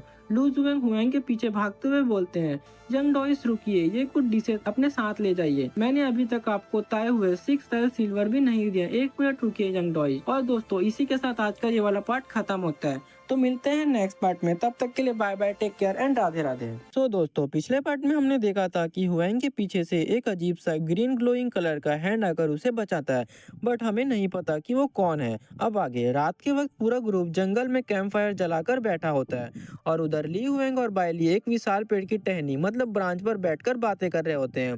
बायली बोलती है, सीनियर ब्रदर ली, इतना स्वादिष्ट खाना कहाँ से आया? कल रात क्या कुछ हुआ था? हुएंग बोलता है, कल रात, और वो सब बता देता है वहाँ ये सब हुआ था। तभी बायली बोलती है, सीनियर ब्रदर ली मुझे माफ कर दीजिए, हम निकम्मे लोगों की वजह से आपको परेशानी उठानी पड़ रही है, अगर हम ना होते तो आपको इतनी मेहनत नहीं करनी पड़ती। हुएंग बोलता है इसमें तुम लोगों की कोई गलती नहीं है। जब वो भूत स्पिरिट चीज हु फैमिली के एंसेस्ट्रल हॉल में आ सकती है तो वो भूत पहले से ही हम पर नजर रखे हुई थी। अगर कल रात ये सब ना भी होता तो आगे चलकर ये हमारे साथ होना ही था। हुएंग बोलता है और फिर उसे पिछला वक्त याद आ जाता है जब बायली ने रेड ब्लड वर्ल्ड में उसका हाथ पकड़कर ये कहा था, senior brother Li let's go together. और हुएंग अपना हाथ उसके हाथ में रख देता है और बोलता है आने वाले वक्त में कौन किसके लिए बोझ बनेगा ये कहना बहुत मुश्किल है। बायली शर्माते हुए अपना हाथ हुएंग के हाथ से पीछे खींच लेती है और वो शर्माते हुए अपना हाथ आगे बढ़ाती है। ली हुएंग के हाथों में हाथ थाम लेती है। हुएंग एक गहरी शांति में उसके साथ बैठा रहता है। दोस्तों सीन शिफ्ट होता है, इधर अगली सुबह दिखाते हैं पूरा काफिला आगे बढ़ता हुआ। ली जुएंग बोलते हैं यंग डॉइस्ट वुलिगेंग गांव से जियने टाउन ज्यादा दूर नहीं है, हमारी रफ्तार से चलेंगे तो वहां पहुंचने में लगभग 4 या 5 दिन लगेंगे। हुएंग बोलते हैं जियने टाउन मुझे याद है, जाओ के घर भी वही है। हुएंग उससे पूछता है जाओ तुम घर पहुंचने वाले हो, क्या तुम खुश हो? जाओ मायूस होकर बोलता है घर जाकर क्या करूंगा, मैं अपने हाथ पैर तक नहीं हिला सकता, बस घर में पड़ा रहने वाला एक बेकार बोझ बनकर रह जाऊंगा। ली वेंग उसे हौसला देते हुए बोलता है किसने कहा तुम बेकार हो, मैं सफर के दौरान तुम्हें एल्केमी सिखाऊंगा, घर जाकर अगर आम बेयरफुट डॉक्टर भी बन गए तो तुम कभी भूखे नहीं मरोगे। जाओ सोच में पड़ जाता है पर मेरे पास रिसोर्सेस कहाँ से आएंगे? सीनियर बदल ली मुझे एल्केमी नहीं, क्या आप मुझे पढ़ना लिखना सिखा सकते हैं? पढ़ाई का नाम सुनते ही बाकी सारे अनपढ़ डिसाइपल की आंखों में चमक आ जाती है। भाई साहब हुएंग हैरान होकर पूछता है तुम सभी सीखना चाहते हो? तभी ओल्ड मैन लू झिझकते हुए आगे आता है। यंग डॉइस क्या हम जैसे बूढ़े भी पढ़ना सीख सकते हैं? हुएंग स्माइल करके बोलता है क्यों नहीं, जो भी सीखना चाहते हैं मैं सबको सिखाऊंगा। ये सुनते ही ओल्ड मैन लू तेजी से भगते हुए अपने कार्ट में इस गाड़ी के पास जाता है। बड़ा बेटा हैरान होकर पूछता है पापा आप वापस क्यों आ गए? ओल्ड मैन उसे डांट कर अपनी बहू से बोलता है चुप कर जुआन हुआ, हमारा बचा हुआ सारा सूखा मांस में ड्राई मीट बाहर निकालो। बहू थोड़ा सा ड्राई मीट निकाल कर गुस्सा होती है, बस इतना ही बचा है, कमाई का ज्यादातर हिस्सा तो आपने उस यंग डॉइस को दे दिया जबकि नाटक हमने गाया था। बड़ा बेटा उसे डांट करवाते हुए बोलता है। बड़ा बेटा उसे शांत करवाते हुए बाप से पूछता है पापा क्या आज रात हम ये खाने वाले हैं? ओल्ड मैन पोटली उठाकर प्राउडली बोलते हैं खाने के लिए नहीं, ये उस यंग डॉइस के लिए मेरी ट्यूशन फी है जो हमें सभी को पढ़ना शुरू कराने वाला है। बड़ा बेटा हैरान होकर पूछता है पापा ये ट्यूशन क्या होता है? ओल्ड मैन उन्हें देखकर बोलता है तुम लोगों को बता भी दूं तो तुम्हें समझ नहीं आएगा। वो अपने छोटे बेटे लू जियाओ को आगे बुलाता है तू मेरे पीछे चल, जैसे मैं कहूंगा वैसा ही करना। छोटा बेटा पूछता है पापा हम क्या करने जा रहे हैं? ओल्ड मैन समझाता है यंग डॉइस एक महान इंसान है, अगर तू उनके साथ रहेगा तो तुझे आगे कभी नाटक नहीं करना पड़ेगा। छोटा बेटा उदास होकर बोलता है पापा क्या आप चाहते हैं कि मैं नाटक नहीं करूं? ली वेंग पत्थर पर बैठकर जमीन पर गिनती लिखता है और सभी को पढ़ाना शुरू करता है। तभी ओल्ड मैन लू अपने छोटे बेटे और पोटली के साथ वहां पहुंच जाता है। यंग डॉइस्ट वो दरअसल लेकिन तभी पीछे से विलेज अमीरदान मतलब वही जिसके घर इन लोगों ने नाटक किया था उसका बेटा यंग मास्टर हु भागता हुआ आता है। मास्टर लू रुकिए मुझे भी आपके साथ नाटक गाना है। ओल्ड मैन घबरा जाता है अरे यंग मास्टर मजाक मत कीजिए, घर वापस चले जाइए वरना आपके पिताजी नाराज होंगे। पर लड़का जीत करने लगता है नहीं मुझे सिर्फ नाटक गाना पसंद है। तभी मास्टर वहाँ पहुँच जाता है और गुस्से में डांटता है बकवास बंद कर, मैंने कितना पैसा खर्च करके तेरे लिए टीचर रखा है ताकि तू पढ़ना लिखना सीखे और तू एक नाटक करने वाला बनना चाहता है, बंद कर अपना ये नाटक। बेटा बोलता है पापा मैं। मास्टर वो चिल्लाता है ये नाटक करने वाले इस समाज के सबसे नीचे दर्जे के लोग होते हैं, तुझे अपर क्लास बनना है, इन निचली जाति वालों जैसा नहीं। मास्टर वो गुस्से में आकर बोलते हैं बेटे को एक जोरदार थप्पड़ जड़ देते हैं। भाई साहब घटिया सोच। बेटा रोते हुए गिड़गिड़ाता है पापा गलती हो गई मुझे माफ कर दो। ये सब देखकर ओल्ड मैन लू और उसके छोटे बेटे का सर शर्म से झुक जाता है। छोटा बेटा मन में सोचता है अब समझ आया हर शो के बाद पापा हमें अमीर घरों के लोगों से बात क्यों नहीं करने देते थे। क्या ये पूरी दुनिया हम कलाकारों को इतनी घटिया नजरों से देखती है? सीन अचानक बदलता है। ली वेंग खुद को एक अनजान और भटकते हुए जंगल में अकेला पाता है। वो घबराकर चारों तरफ देखता है मैं कहाँ गया, बायली और बाकी सब कहाँ गए? तभी अंधेरे पेड़ों के बीच उसे एक लाल रोशनी चमकती हुई दिखती है। आखिर ये कौन सी नई आफत है जो ली वेंग के सामने आ खड़ी हुई है? ली वेंग अकेले अंधेरे में रोशनी की तरफ बढ़ता है। रुको मैं आगे जाकर देखता हूँ। जैसे वो लाल लैंटर्न पकड़े हुए लोगों के पास पहुंचता है और रास्ता पूछने लगता है तभी उनमें से एक आवाज आती है बेटा हुएंग, और दूसरी तरफ से बाइली की आवाज आती है सीनियर बदल ली। ली हुएंग सुकून की सांस लेता है शुक्र है तो तुम लोग यहाँ थे, लेकिन अगले ही पल ली हुएंग का दिमाग झटक जाता है। रुको कुछ तो गड़बड़ लगता है। मेरी असली दुनिया की गर्लफ्रेंड यांगना और मेरी माँ इस भूत वाली दुनिया की बाइली के साथ एक जगह कैसे हो सकते हैं? ये तो पॉसिबल ही नहीं है। जैसे ही उसे इल्यूजन का एहसास होता है, सारे चेहरे काले धुएं में बदल कर डिस्टॉर्टेड हो जाते हैं और ली वैंग का पूरा शरीर पैरालाइज हो जाता है। ली वैंग के शरीर को वही मिस्टीरियस ग्रीन ग्लोइंग क्लॉज का एक पपेट की तरह खींचने लगते हैं। वो चीखता है, नहीं, मेरे हाथ पैर मेरे बस में नहीं है, मैं पैरालाइज हो चुका हूँ।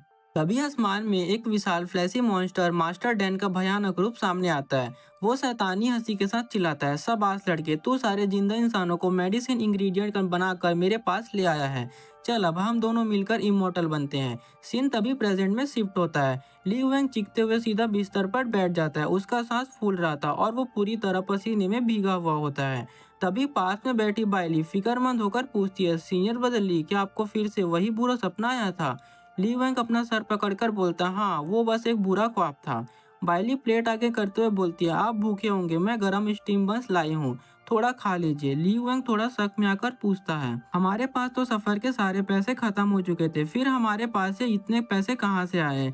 बाइली नजरें झुकाकर शर्माते हुए बोलती है, वो मैंने अपना गोल्ड ब्रेसलेट बेच दिया है। ली वैंग का दिमाग फिर से दो हिस्सों में बढ़ता है। Gold bracelet? क्या वो ब्रेसलेट मैंने हॉस्पिटल में यांगना को नहीं दिया था? नहीं, इस दुनिया में यांगना नहीं है। इसका मतलब वो ब्रेसलेट मैंने बाइली को ही वापस दिया होगा। बाइली इमोशनल होकर बोलती है, सीनियर बदली, आप अकेले हम सबके लिए इतनी मेहनत करते और मैं किसी काम की नहीं आती, बस इसी तरह मैं आपकी थोड़ी मदद कर सकती थी। ली वैंग एक बन उठाकर चबाते हुए स्माइल करता है, तुमने पहले ही मेरी बहुत मदद की है, एक बार ये सब ठीक हो जाने दो, मैं तुम्हें इससे भी बड़ा और शानदार गोल्ड का ब्रेसलेट खरीद कर दूंगा। ली वैंग के कंगल वाले वादे के बाद बाइली शर्माकर नजरें झुका लेती है और मन ही मन खुश होती है। खिड़की के बाहर सुबह की धूप खिल रही होती है।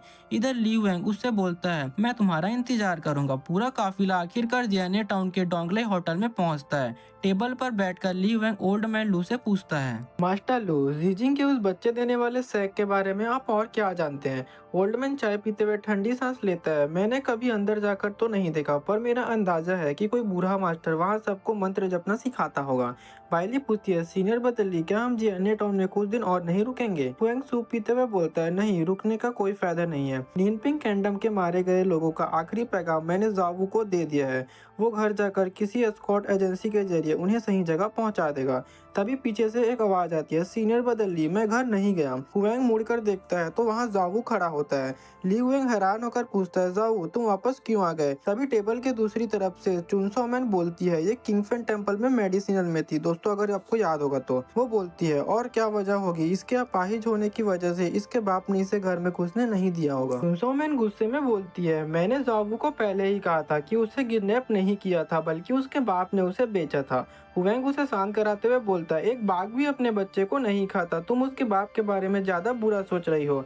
ये सुनते ही चुनसो मैन टेबल पर हाथ मारती है जोर से और चीख पड़ती है, मुझे मेरे बाप ने ही बेचा था, सिर्फ 2 तल चांदी के बदले। उन्होंने मुझे जानवरों की तरह बेच दिया और मुड़कर देखा तक नहीं। चुनसो मैन आंखों में आंसू और गुस्से के साथ बोलती है, सीनियर बदली, आप लोगों को कुछ ज्यादा ही भोले समझते हो, पर इस दुनिया के इंसान बाघ से भी ज्यादा जालिम होते हैं। बाइली उसे शांत कराती है। हुएंग थोड़ा रुक कर पूछता है, तो चुनसो मैन, क्या तुम अब भी घर जाना चाहती हो? चुनसो मैन नफरत से कांपते हुए बोलती है, बिल्कुल जाऊंगी, मैं उनसे इस धोखे का पूरा कीमत वसूल करूंगी। हुएंग जावू से पूछता है, तुम्हारा क्या प्लान है? जावू सर झुकाकर बोलता है, मैं आप सगी के साथ आगे चलना चाहता हूँ। हुएंग अपना सर पकड़ता है और आवाज देता है, ठीक है, पहले सब लोग पेट भर के खाना खाओ, वेटर ऑर्डर लेके आओ। ली हुएंग सभी को इंस्ट्रक्शन देता है कि खाना खाने के बाद अगले सफर का जरूरी सामान खरीद कर निकलना है। पूरा ग्रुप आगे के सफर पर निकल पड़ता है और जंगल के एक विशाल पेड़ के नीचे पड़ाव डालता है। ली हुएंग पेड़ की ऊंची डाल पर बैठकर पहरा दे रहा होता है। तभी नीचे से ओल्ड मैन लू आकर बोलते हैं, यंग डॉ इस मास्टर, थोड़े स्टीम बस बचे हैं, आप आकर खा लीजिए, तब तक मैं पहरा दे देता हूँ। हुएंग पेड़ से छलांग लगाकर नीचे आता है और पूछता है, क्या कैंप में कुछ हुआ है? ओल्ड मैन बोलते हैं, कुछ खास तो नहीं हुआ, बस ओल्ड मैन लू सर खुजलाते हुए बोलते हैं, बस वो लंबा लड़का इडियट कुछ देर पहले जंगल की तरफ गया था और अभी तक वापस नहीं आया है। तो दोस्तों, एक्चुअली कुछ इशू की वजह से मैं सिर्फ ऑलमोस्ट 10 मिनट का ये पार्ट अपलोड कर रहा हूँ, सो आप लोग मैनेज कर लेना यार। तो दोस्तों पिछले पार्ट में हमने देखा था कि हुएंग की मंडली का एक इडियट नहीं मिल रहा होता तो ओल्ड मैन बोलते हैं क्या मैं जूरेन और जियो को उसे ढूंढने के लिए भेजूं। ली हुएंग फौरन मना कर देता है, नहीं आप बस कैंप का ध्यान रखिए, मैं अपने बंदे को खुद ढूंढ लूंगा, आप परेशान मत होइए। ओल्ड मैन उसे संभल कर जाने को बोलता है और ली हुएंग तेजी से पेड़ों के बीच दौड़ पड़ता है। अबे इडियट कहाँ मर गया। हुएंग मन में सोचता है कि आखिर ये दिमाग से कमजोर बंदा इतनी दूर क्यों आएगा। आगे चलकर उसे एक बड़ा पत्थर मतलब कि टॉम स्टोन दिखता है जिसके आगे एक लंबा चौड़ा इंसान बैठा हुआ होता है। हुएंग आगे बढ़कर पूछता है वहाँ कौन है, तू ही है ना इडियट। लेकिन जैसे ही वो शख्स मुड़ता है वो कोई और निकलता है, एक बिखरे बालों और गले में मंकों की माला पहने हुए सन्यासी जैसा आदमी। जमीन पर कटोरा रखकर स्टोन को आम दानों की तरह चबा चबा कर खा रहा होता है। वो एक लंबी डकार लेता है और बोलता है अमिताभ बुद्धा क्या तुम्हें मुझसे कुछ काम है। हुएंग उसे पत्थर खाते देखकर दंग रह जाता है। वो सोचता है क्या अमिताभ बुद्धा। ली हुएंग हैरान होकर उसके हाथ में पत्थर के टुकड़े और उसकी अजीब हरकतें देखकर हैरानी से पूछता है अमिताभ बुद्धा बोल रहे हो, क्या तुम एक बुद्धिस्ट डिसाइपल हो। जंगल के इस सुनसान रास्ते पर पत्थर चबाने वाला ये अजीब मौन आखिर कौन है। वो शख्स खांसते हुए बोलता है हाँ मैं सच में एक बुद्धिस्ट डिसाइपल हूँ। ली हुएंग को उस पर शक होता है। वो आगे बढ़कर पूछता है आप कहाँ तपस्या करते हैं और किस बुद्धा की पूजा करते हैं। मोंक अजीब सा मुंह बनाकर बोलता है मैं कहीं कल्टीवेट नहीं करता, बस सुना है नॉर्थ में एक मंदिर है जहाँ मुफ्त का खाना मिलता है, इसलिए वहाँ जा रहा हूँ। रही बात बुद्धा की, तो क्या बुद्धा के भी अलग अलग वर्जन होते हैं। ली हुएंग हैरान होकर बोलता है तुम्हारे जैसा अनजान और भटका हुआ बुद्धिस्ट सन्यासी मैंने आज तक नहीं देखा। ली हुएंग वहाँ से मुड़ते हुए उसको समझाता है छोड़ो तुम झूठ बोल रहे हो या सच, पर कब्रों पर चढ़ाए हुए मुर्दों के ऑफरिंग मतलब चावल कम खाया करो। ये सुनते ही मोंक गुस्से में चीखता है तुम मुझे झूठा कैसे बोल सकते हो, मैं बुद्धिस्ट मोंक हूँ और सन्यासी कभी झूठ नहीं बोलते। ली हुएंग टॉन्ट मारता है तुम्हें सिर्फ अमिताभ बोलना आता है, ये तक नहीं पता कि तुम किस बुद्धा को मानते हो, तो कहाँ के सन्यासी हुए तुम। मोंक अपनी सफाई देते हुए बोलता है तो सन्यासी कैसा होता है। दर्जी वंग ने कहा था कि मोंक शादी नहीं कर सकते तो मैंने शादी नहीं की। दुकानदार लियू ने कहा था कि मोंक मीट नहीं खा सकते तो मैंने मीट छोड़ दिया, और बाकी लोगों को अमिताभ बोलते देखा तो मैंने भी अमिताभ बोलना शुरू कर दिया।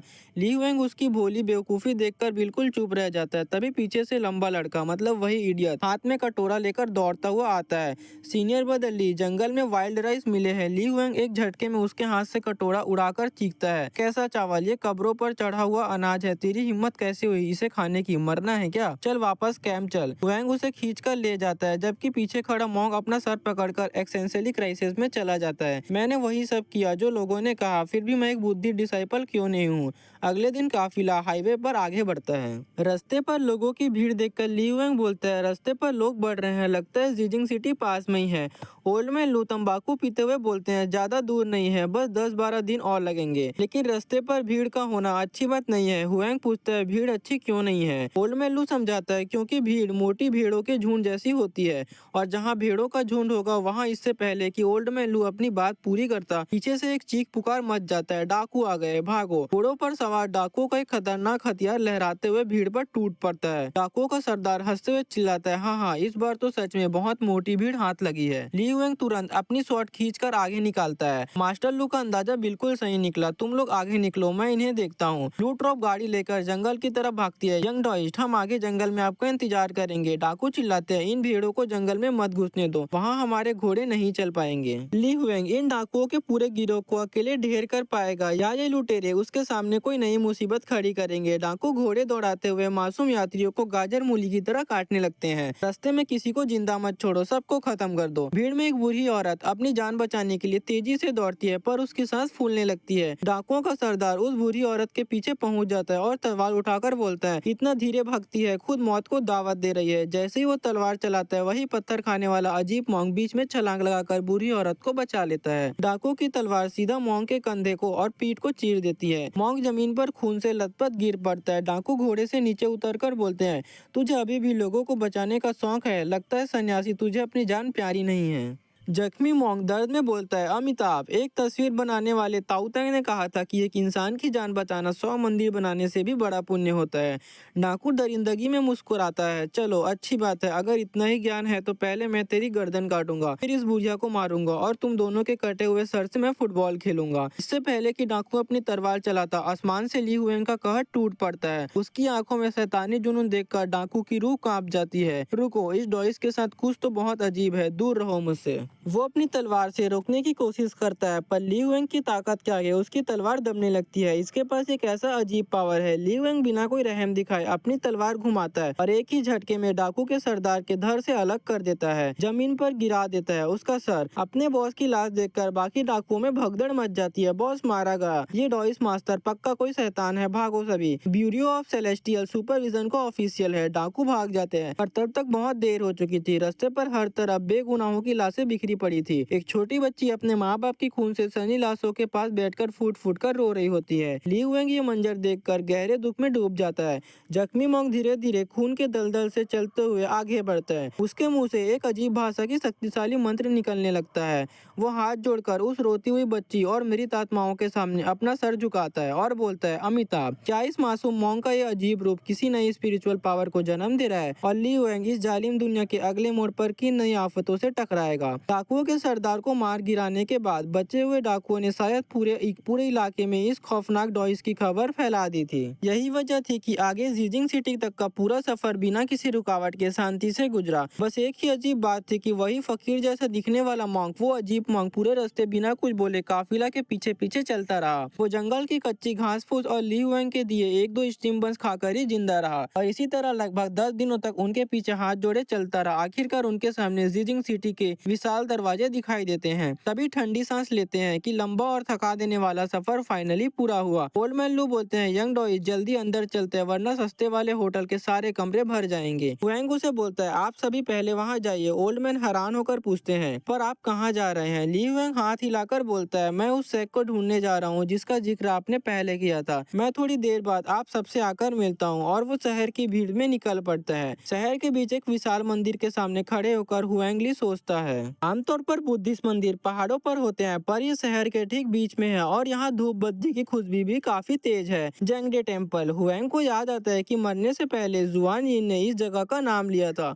और जिक्र भी किया था। क्या इस मंदिर का उस पागल मास्टर डेंग यांग जी से कोई पुराना रिश्ता है? हुएंग सोच में पड़ जाता है, मंदिर तो मिल गया, पर अंदर जाकर मैं क्या बोलूंगा? अगर मैंने सीधा कहा कि मैं डेंग यांग जी का आखिरी चेला हूँ तो ये सारे मॉन्क मुझे शैतानी डॉइस बोलकर पीट पीट कर मार डालेंगे। नहीं, ये गलती मैं नहीं कर सकता। तभी पीछे से एक भारी आवाज आती है। भक्त, एक मोटा और साफ सुथरे कपड़े पहना हुआ मॉन्क आगे आता है और बोलता है, अमिताभ, मैं जेंगडे टेम्पल का जियान डून हूँ। ली वेंग झुककर आदर देता है और अपना असली नाम छिपाकर बोलता है, आपसे मिलकर खुशी हुई मास्टर, मेरा नाम ली जुआन येंग है। जियान डून के अजीब भीड़ भरी मुस्कान के साथ हुएंग को देखता है। आप डॉइस जुआन शेख के पहनावे में है तो जरूर आप यहाँ सिर्फ पूजा करने या धूप जलाने तो नहीं आए होंगे, है ना? वो रास्ता दिखाते हुए बोलते हैं, कृपया इस तरह आइए। क्या जेंगडे टेम्पल का ये मास्टर जियान डून कोई दोस्त है या इस मंदिर के दीवारों के पीछे डेंग यांग जी से भी बड़ा कोई काला सच छिपा हुआ है? तभी येलो गिंग को पत्तों के बीच मंदिर के आंगन में बैठकर मोंग जियान डून ली हुएंग को चाय ऑफर करता है। लीजिए भक्त, चाय लीजिए। ली हुएंग चाय की चुस्की लेते हुए सोचता है, एक बुद्धिस्ट मोंग जैसा होना चाहिए। ये सच में वैसा ही शांत और संस्कारिक, मोह माया से दूर लग रहा है, लेकिन मैं उस डेंग यांग जी वाली बात कहाँ से शुरू करूँ? तभी ली हुएंग अचानक सीधा बोल देता है, डेंग यांग जी मारा गया।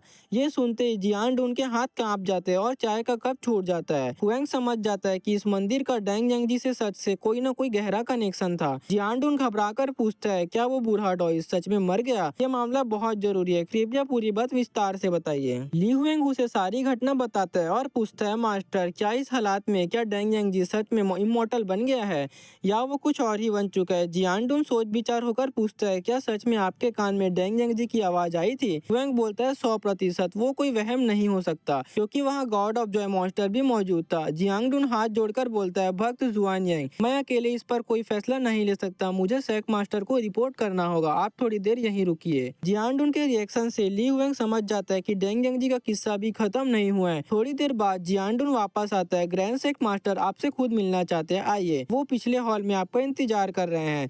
जैसे ही ली हुएंग अंदर कदम रखता है, उसके सामने 5 विशाल सुनहरे बुद्ध स्टैचूज होते हैं जिन्हें 5 विजडम बुद्धा कहा जाता है। पूरे हॉल में धूप और दिव्य ऊर्जा का माहौल था। लंबी सफेद आईब्रो वाले ग्रैंड शेख मास्टर जिनू आगे आते हैं और बोलते हैं, अमिताभ बुद्धा, मैं शेख मास्टर जिनू हूँ। ली हुएंग प्रणाम करता है और सीधा वही सवाल बोलता है, शेख मास्टर, क्या आपको पता है कि मास्टर डेंग यांग जी आखिर अब क्या बन चुके हैं? शेख मास्टर अजीब ज्ञान देते हुए बोलते हैं, बस जरूरी ये नहीं कि वो क्या है, जरूरी ये है कि तुम उसे क्या मानते हो। हुएंग इरिटेट होकर बोलता है, तो क्या डेंग यांग जी सच में इमोर्टल बन गया है? मोंग बोलता है, अगर तुम मानते हो कि वो इमोर्टल बन गया है तो वो बन गया है। भाई ये कैसा अजीब सा यार, वैसे तो मेरी मम्मी भी बोलती बोलती है कि तू नालायक है। खैर, सेक्ट मास्टर आखिरी लाइन बोलते हैं जो ली हुएंग के रोंगटे खड़े कर देती है। डेंग जी का कारमा मीन्स कार्मिक सीड उसी वक्त तुम्हारे अंदर बोया जा चुका था।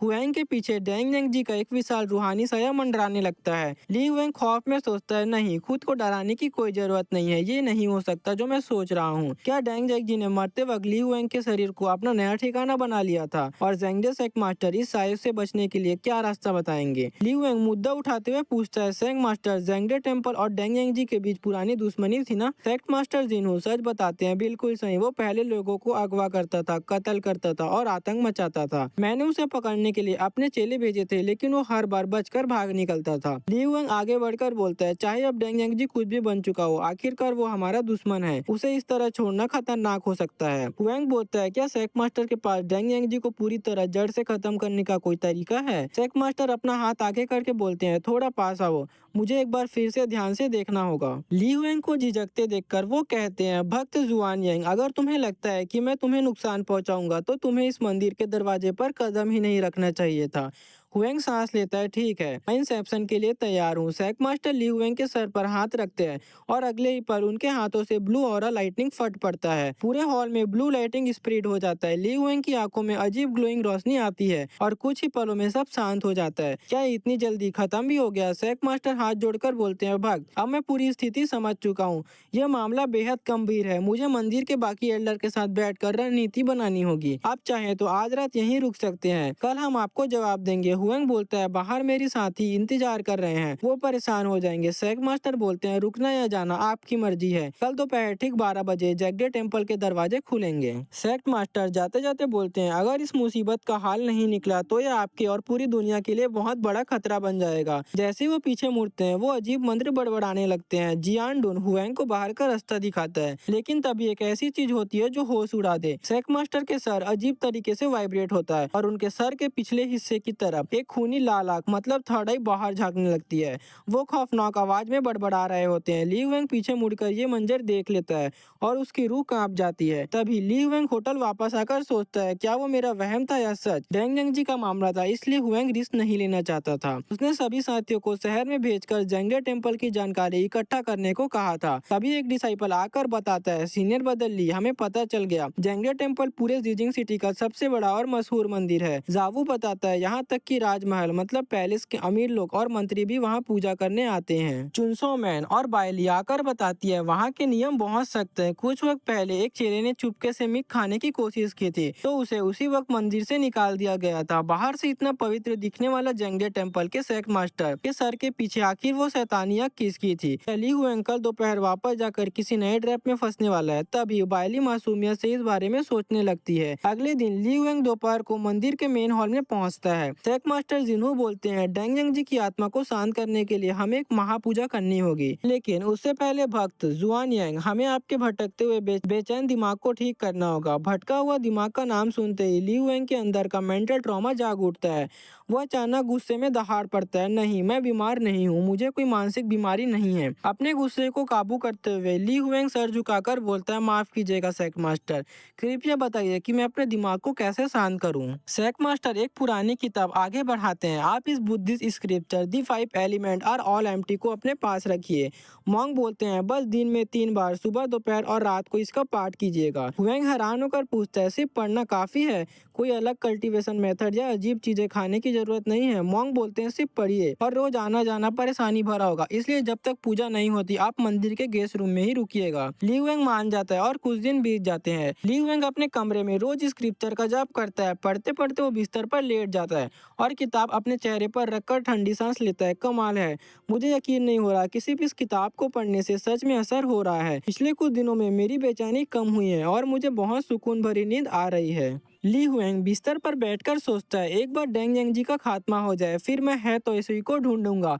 अगर मेरी कंडीशन ठीक हो गई तो मैं इस दुनिया में एक नॉर्मल और शांत जिंदगी जी पाऊंगा। लेकिन तभी अचानक कमरे के खिड़की के बाहर किसी के चुपके से निकलने का साया दिखता है। ली हुएंग चुपके से दरवाजा खोलता है और देखता है कि जेंगडे टेम्पल का एक ही मॉन्क उसके कमरे से बाहर निकल रहा है। हुएंग की आंखों में शक आ जाता है, ये तो मंदिर का एक चेला है, क्या ये मुझ पर नजर रख रहा था? देखता हूँ आखिर इस मंदिर में क्या खिचड़ी पक रही है। ली हुएंग अंधेरी दीवारों के पीछे साये की तरह उस मॉन्क का पीछा करता है। मुझे ध्यान से चलना होगा ताकि इसे शक ना हो। मॉन्क मंदिर के एक बेहद सुनसान और पिछले हिस्से में चला जाता है, जहाँ एक कमरे से अजीब रोशनी निकल रही होती है। आखिरकार जेंगडे टेम्पल के मॉन्क आधी रात को ली वेंग पर नजर क्यों रख रहे थे और इस बंद दरवाजे के पीछे कौन सा राज छिपा है। ली वेंग चुपके से दीवार के पास जाता है और उंगली से दरवाजे पर लगे कागज में छेद करके अंदर झांकता है। अंदर एक विशाल सुनहरी बुद्धा की मूर्ति के सामने एक औरत घुटनों के बल बैठी प्रार्थना कर रही होती है और वो औरत हाथ जोड़कर गिड़गिड़ा रही होती है। हे दयालु बुद्धा, मुझे एक बेटा दे दीजिए। अगर मैंने जल्दी बेटा पैदा नहीं किया तो मेरे पति मुझे बेच देंगे। ली हुएंग हैरान होकर सोचता है, एक औरत आधी रात को यहाँ पूजा करने क्यों आई है। तभी अंधेरे से मंदिर का एक मॉन्क निकलता है और बिना कुछ बोले उस औरत की आंखों पर पट्टी बांध देता है। औरत घबराकर सहम जाती है कि ये क्या हो रहा है। अगले ही पल अंधेरे से दर्जनों मॉन्क निकलते हैं और उस औरत के कपड़े खोलने लगते हैं। ये घिनौना मंजर देखकर ली हुएंग के होश उड़ जाते हैं। तो ये है इस मंदिर में बेटा पाने का असली काला सच। धर्म के नाम पर ये दरिंदे आधी रात में औरतों के साथ ये सब करते हैं। ली वेंग गुस्से में आगे बढ़ने ही वाला होता है कि उसे पीछे से एक आहट सुनाई देती है। वो मुड़ कर देखता है तो छत पर खड़ा मोटा मॉन्क, मतलब वही जियानडुन, उसे देखकर मुस्कुराते हुए हाथ हिला रहा होता है। दोनों आंगन में आते हैं। जियानडुन बिना किसी शर्म के बोलता है, मैं जानता हूँ आप क्या सोच रहे हैं भक्त। आपको लगता होगा कि हम पवित्र नहीं है, पर क्या आपने सोचा था कि ये औरतें आधी रात को ही क्यों आती है। अगर किसी को बेटा चाहिए तो हम उन्हें बेटा देते हैं। जेंगडे टेम्पल तो पुण्य का काम कर रहा है। ली हुएंग नफरत से बोलता है, तब तो आप लोग बहुत बड़ा पुण्य कमा रहे हैं। खैर, मुझे सफाई मत दीजिए, मैं आपको रोकने वाला कौन होता हूँ। बस उम्मीद करता हूँ कि कल की महापूजा में कोई गड़बड़ी नहीं होगी। जियानडुन आगे बढ़ते हुए बोलता है, बुद्धिज्म अपनाने से पहले मैं भी एक डॉइस्ट ही था। चाहे डॉइज्म हो या बुद्धिज्म, दोनों एक ही है। इसलिए भक्त बुद्धिज्म को कमजोर या गलत मत समझिए। जियानडुन के जाने के बाद ली हुएंग ठंडी सांस लेकर अजीब सोच से बोलता है, ये जगह कितनी ज्यादा गंदी और नापाक है। जिस मंदिर को सबसे पवित्र समझा जा रहा था, वहाँ अंधेरे में इतना घिनौना खेल चल रहा था। क्या कल होने वाली ग्रैंड पूजा में ली हुएंग डेंगयांग जी के साये से मुक्त हो पाएगा, या ये दरिंदे मॉन्क उसके साथ भी कोई गहरा खेल खेलने वाले हैं। मंदिर की हालात देखने के बाद ली हुएंग अकेले आसमान के चांद को देखकर दुखी मन से बोलता है, क्या इस दुनिया में ऐसी कोई चीज बची भी है जो सच में साफ और पवित्र हो। तभी सीन शिफ्ट होता है। अगले दिन सुबह मंदिर में एक मॉन्क आकर उसे संदेश देता है, भक्त जुआनयांग, महापूजा अगले कुछ दिनों में शुरू होने वाली है। इसकी तैयारी बहुत महंगी और जरूरी है, इसलिए आने वाले कुछ दिनों में मंदिर से बाहर मत जाइएगा। ली हुएंग मॉन्क को भेज देता है, पर मन में सोचने लगता है, सेक्ट मास्टर ने मुझे बाहर घूमने से खास तौर पर मना क्यों किया है। क्या वो डर रहे हैं कि मैं उनके काले राजों का पर्दाफाश कर दूंगा, या इसको कोई और मतलब है। अभी अचानक पीछे से हाथ हिलाते हुए वही ओल्ड बेगर मॉन्क आवाज देता है, अरे डॉइस साहब, यंग डॉइस। ली हुएंग हैरान रह जाता है, भिखारी सन्यासी, तू यहाँ मंदिर के अंदर कैसे घुसा। बेगर मॉन्क खुश होकर बोलता है, अरे जेंगडे टेम्पल के मास्टर बहुत अच्छे लोग हैं और बहुत दयालु है। उन्हें मुझ पर तरस आ गया, इसलिए उन्होंने मुझे यहीं रहकर काम करने की इजाजत दे दी। हुएंग मन में सोचता है, ये बेचारा कुछ नहीं जानता, जेंगडे टेम्पल वाले इतने दयालु कब से हो गए। वो पूछता है, तो यहाँ रहना कैसा लग रहा है। मॉन्क अपने पेट पर हाथ फेरते हुए हंसता है और बोलता है, बहुत बढ़िया है, रोज भरपेट खाना और अच्छे कपड़े मिल रहे हैं। बस एक बात की कमी है, अब मैं लोगों के लिए कुछ भलाई का काम नहीं कर पा रहा हूँ, तो थोड़ा अजीब लगता है। ली हुएंग उसे बोलता है, ज्यादा मत सोचो, भूखे नहीं मर रहे तो यहीं टिके रहो। हुएंग को लगता है शायद वो मंदिर के बारे में कुछ ज्यादा ही बुरा सोच रहा था। बैगर मॉन्क अचानक ली हुएंग की कलाई पकड़कर खींचने लगता है, आओ यंग डॉइस, मैं तुम्हें दिखाता हूँ मैं कहाँ काम करता हूँ। हुएंग उसे रोकने की कोशिश करता है, पर जैसे ही वो पीछे हटना चाहता है, उसे एहसास होता है कि इस कमजोर दिखने वाले भिखारी की पकड़ चट्टान जैसी मजबूत है। ली हुएंग के होश उड़ जाते हैं, इसके पास इतनी ताकत कहाँ से आई। मॉन्क बोलता है, आगे आओ, तुम्हें बहुत मजेदार चीजें दिखाऊंगा। और अगले ही पल ली हुएंग को रियलिटी में एक भयानक ग्लिच महसूस होता है, मानो उसका शरीर हवा में किसी अजीब डायमेंशनल साये की तरह तैरने लगा हो। झटके से होश में आते ही ली हुएंग सोचता है, अभी मेरे साथ क्या हुआ था। मॉन्क उसे मंदिर के पिछले पहाड़ी पर ले आता है, जहाँ हजारों पत्थर की विशाल स्टैचूज बनी हुई थी। मॉन्क बोलता है, यहाँ मैं टूटे हुए पत्थर उठाता हूँ, इन स्टैचूज को बनाने में मैंने भी मदद की है। वेंग सोचता है, एक मंदिर को इतनी सारी स्टैचूज की क्या जरूरत है, शायद ये भक्तों को बेचकर कमाई करते होंगे। मॉन्क आगे बढ़कर एक विशाल बंद दरवाजे के पास रुकता है और बोलता है, सिर्फ इतनी ही नहीं, असली चीज तो आगे है डॉइस साहब, जरा इस दरवाजे के अंदर झांक कर देखिए। इस विशाल बंद दरवाजे के पीछे आखिर कौन सा भयानक सच छिपा है, जिसे देखकर ली हुएंग के रोंगटे खड़े होने वाले हैं। तो दोस्तों, ये पार्ट यहीं खत्म होता है। मिलते हैं नेक्स्ट वीडियो में, तब तक के लिए bye bye, take care and Radhe Radhe.